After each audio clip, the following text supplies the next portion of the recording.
Hello दोस्तों, स्वागत है आप लोगों का हमारे यूट्यूब चैनल गुरुजी इंजीनियरिंग ड्राइंग में। आज जो टॉपिक हम आप लोगों को कराने वाले हैं वो बहुत ही ज़्यादा इंपॉर्टेंट टॉपिक है। ठीक है, ये जो क्वेश्चन मैं आज आप लोगों को कराऊंगा ये 2010 और 2011 लगातार यही क्वेश्चन आप लोगों से किया गया है। ठीक है, और 2013, 2015, 2016 और 2018 में इसके जैसे ही क्वेश्चन आप लोगों से किए हुए हैं। ठीक है, यानी कि इस टाइप का क्वेश्चन हर साल आपके एग्जाम में आता ही रहता है, इसलिए ये क्वेश्चन आपके लिए बहुत ही ज़्यादा जरूरी हो जाता है सीखना। ठीक है, तो चलिए शुरू करते हैं। 40 मिलीमीटर ईंट की रोडी से नींव में 1:4:8 की सीमेंट कंक्रीट के लिए दर विश्लेषण तैयार करें। 10 घन मीटर कार्य करने के लिए एक सही 1/2 मिस्त्री, 12 बेलदार, 18 कुली एवं 4 मिस्त्री चाहिए। सामग्री एवं लेबर की उपयुक्त दरें मान लें। ठीक है, तो लगभग लगातार ही ये आप लोगों के पेपरों में आता चला आ रहा है, इसलिए ये आपके लिए बहुत ही ज़्यादा जरूरी है। ठीक है, चलिए इस क्वेश्चन को किस प्रकार से करना है वो मैं आप लोगों को बता रहा हूँ। सबसे पहले मैं बात करता हूँ कि जो 1 घन मीटर कंक्रीट होती है, ठीक है, 1 घन मीटर गीली कंक्रीट को तैयार करने के लिए 1.52 घन मीटर सूखे पदार्थों की आवश्यकता होती है। ठीक है, यानी कि आपका जो सूखा मिला हुआ होता है वो 1.52 घन मीटर आपको लेना होगा यदि आपको 1 घन मीटर कंक्रीट तैयार करनी है। ठीक है, गीली कंक्रीट तैयार करनी है।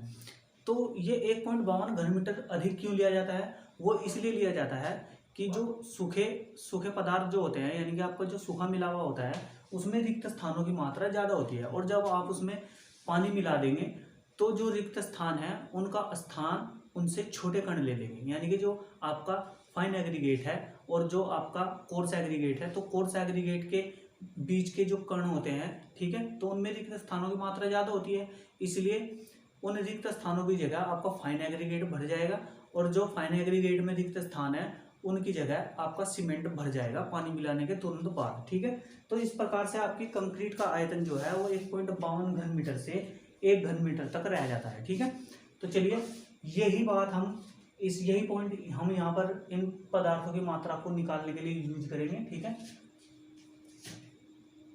हम जानते हैं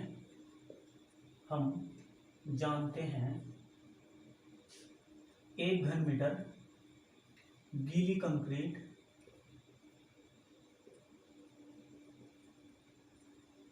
तैयार करने के लिए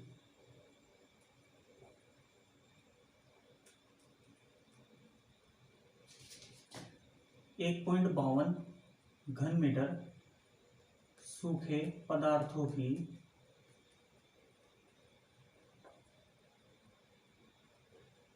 आवश्यकता होती है। ठीक है,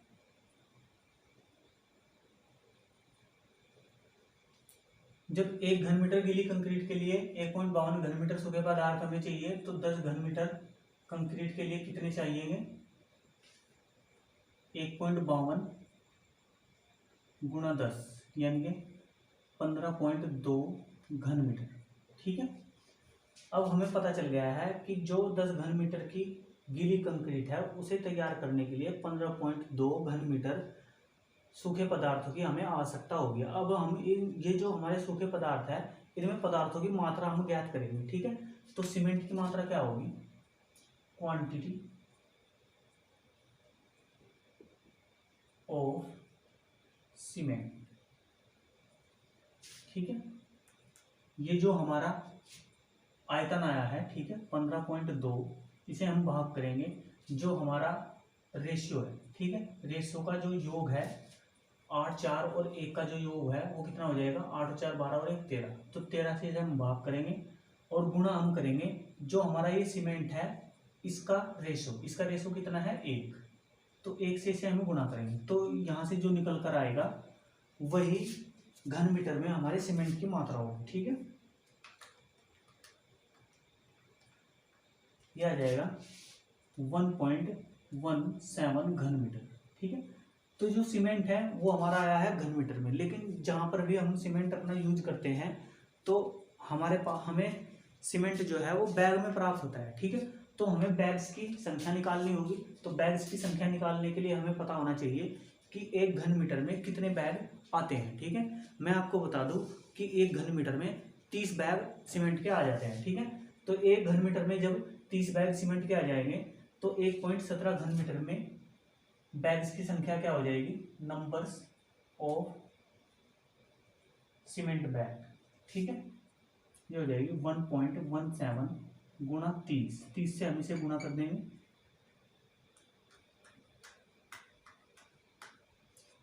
35 बैग, ठीक है, यानी कि 10 घन मीटर कंक्रीट में हमें 35 बैग सीमेंट के लगाने होंगे, ठीक है। अब हम बात करते हैं क्वांटिटी ऑफ सैंड की।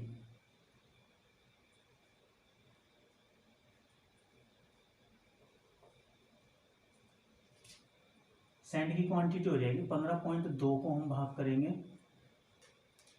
13 से और गुना जो सैंड का रेशियो है यहाँ पर 4, ठीक है, तो इसे कैलकुलेट कर लेंगे।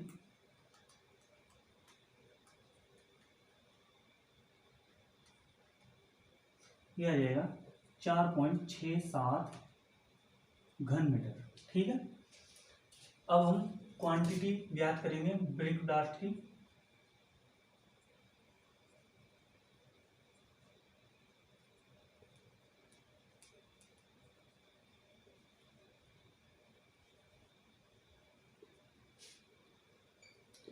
पंद्रह 15.2 भाग 13 गुणा ब्लास्ट का रेशियो है 8, ठीक है,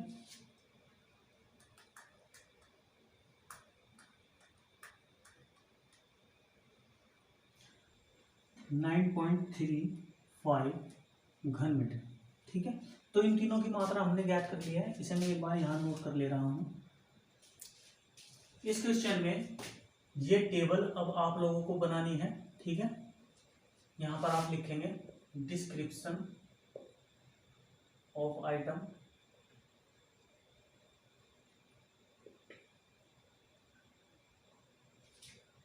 क्वांटिटी, यहाँ पर आप लिखेंगे रेट और यहाँ पर आप लिखेंगे अमाउंट, ठीक है। तो चलिए डिस्क्रिप्शन में सबसे पहले हम सीमेंट की बात करेंगे। सीमेंट में हमारा कितना खर्चा आ जाएगा, क्वांटिटी कितनी है हमारी 35 बैग, ठीक है। एक बैग का रेट आपको पता है कितना चल रहा है, 450 रुपये प्रति बैग, ठीक है। तो ये हो जाएगा सीमेंट का अमाउंट कितना आ जाएगा, 450 गुणा 35, 15,750 रुपये, ठीक है। अब हम सैंड की बात करेंगे। सैंड हमारा कितना आया है, 4.67 घन मीटर, ठीक है। ये चल रहा है आपका 460 रुपये प्रति घन मीटर, ठीक है। तो इसकी हम गुणा कर लेंगे, 460 गुणा 4.67, ठीक है, ये आ जाएगा 2148.2 रुपीज़, ठीक है। अब हम बात करेंगे ब्रिक ब्लास्ट की।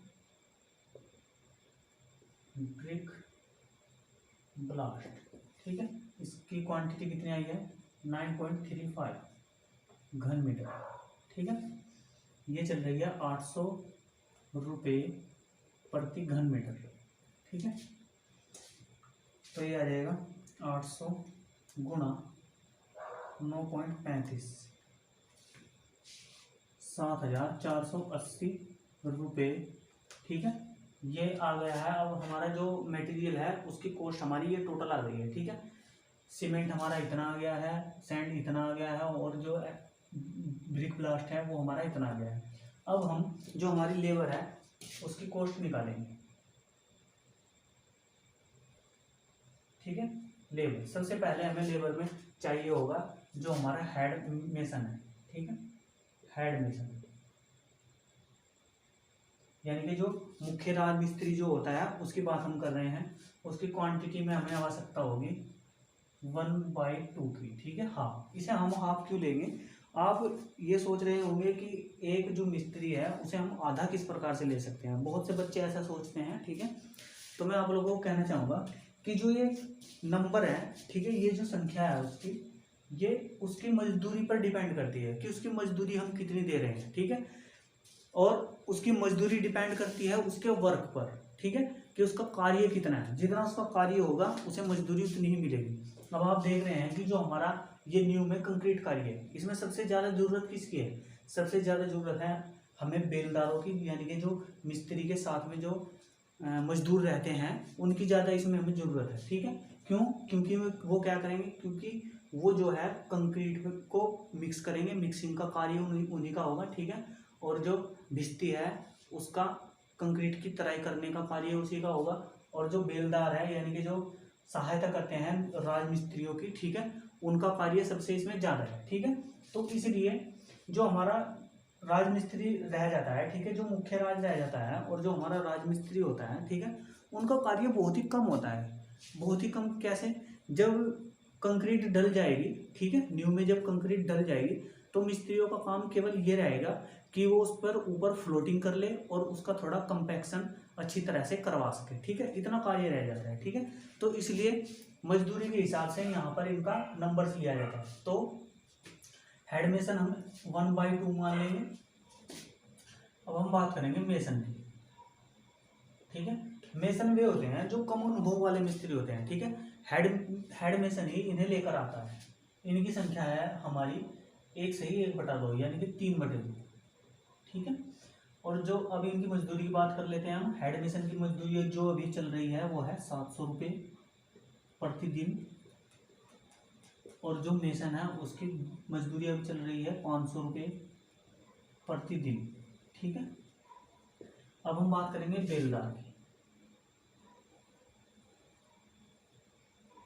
ठीक है, बेलदार की संख्या हमें दी हुई है 12।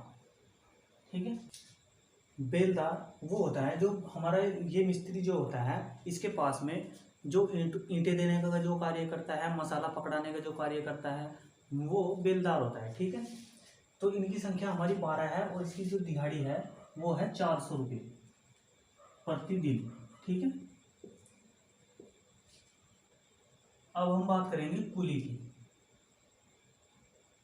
ठीक है, कुली की संख्या हमें दी हुई है 18। कुली में होते हैं जो ईंटें ढोने का कार्य करते हैं, मसाला ढोते हैं, ठीक है, और मसाले को मिक्स करते हैं, वे कुली होते हैं। ठीक है, उनकी दिहाड़ी चल रही है 350 रुपये प्रतिदिन। ठीक है, और जो हमारे भिस्ती होता है, भिस्ती का कार्य पानी का होता है। ठीक है, जैसे कि क्यूरिंग करना, दीवारों की क्यूरिंग करना, वो सब कार्य भिस्ती का होता है। तो इनकी संख्या है 4। ठीक है, और इनकी दिहाड़ी होती है 200 रुपये प्रतिदिन। ठीक है, अब औजार और मशीनों में भी जो खर्च होता है उसे हम ले लेते हैं। औजार मशीनों का खर्च जो वो लिया जाता है वो एक मुश्त लिया जाता है। ठीक है, लंप सम। ठीक है, इसे हम 100 रुपये मान लेंगे। ठीक है, 100 रुपये। अब इनकी क्वांटिटी हम लिख लेंगे। क्वांटिटी कितनी आ जाएगी? टोटल अमाउंट इनका जो हेड मेसन है उसका टोटल अमाउंट आ जाएगा, यानी कि आधा अमाउंट हो जाएगा इसका 350 रुपये, और जो मेसन है उसका अमाउंट आ जाएगा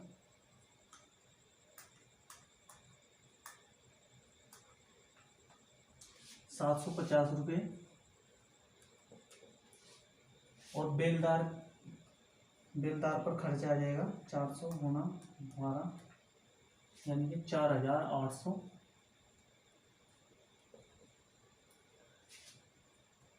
और कूली पर खर्चा आ जाएगा 18 गुना 350 6300, और भिस्ती पर खर्चा आ जाएगा 4 दूनी 800 रुपये, और लमसम हमारा है 100। तो ये टोटल हम कर लेंगे जो हमारा मजदूरी और मटेरियल में जितना भी अमाउंट आया है वो हम टोटल कर लेंगे। ठीक है, चलिए कर लेते हैं।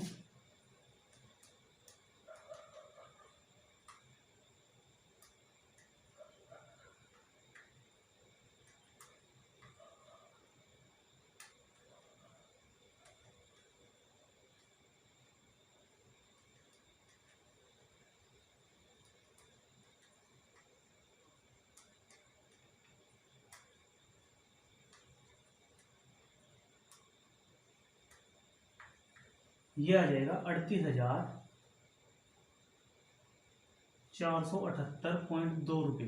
ठीक है, तो मटेरियल और जो लेबर है उस पर जो हमारा खर्चा आया है वो 38,478 रुपये का आया है। ठीक है, अभी ये हमारा टोटल अमाउंट नहीं आया है कि हमारा खर्च कितना हुआ है। ठीक है, अभी कुछ पॉइंट बचे हुए हैं जो मैं यहाँ पर आपको लिखवा दूंगा। ठीक है, सबसे पहले जो पानी का खर्च होता है, ठीक है, पानी का खर्च वो कुल अमाउंट का 1.5% लिया जाता है। ठीक है, कितना लिया जाता है? 1.5%। तो जब हम इसका 1.5% निकालेंगे तो ये आ जाएगा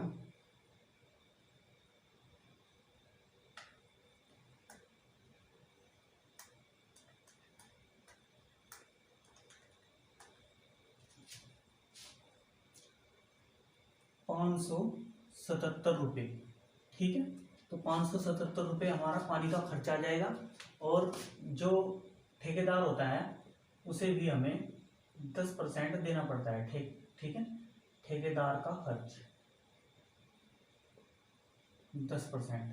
ठीक है, यानी कि जो आपको कॉन्ट्रैक्टर होता है जो इस कार्य को करा रहा है, ठीक है, तो उसका जो अमाउंट होता है उसे जो हमें पैसे देने होते हैं कुल लागत का 10% हमें देना पड़ता है। ठीक है, तो 10% उसे हम दे देंगे तो फिर कितना हो जाएगा, यानी कि 38,478 का 10% हमें उसे देना पड़ेगा। ठीक है, तो ये आ जाएगा 38,407.8, यानी कि इतने रुपए उसे हमें देने पड़ेंगे। ठीक है, तो अब आ जाएगा हमारा टोटल कुल खर्च। ठीक है, कुल खर्च आ जाएगा हमारा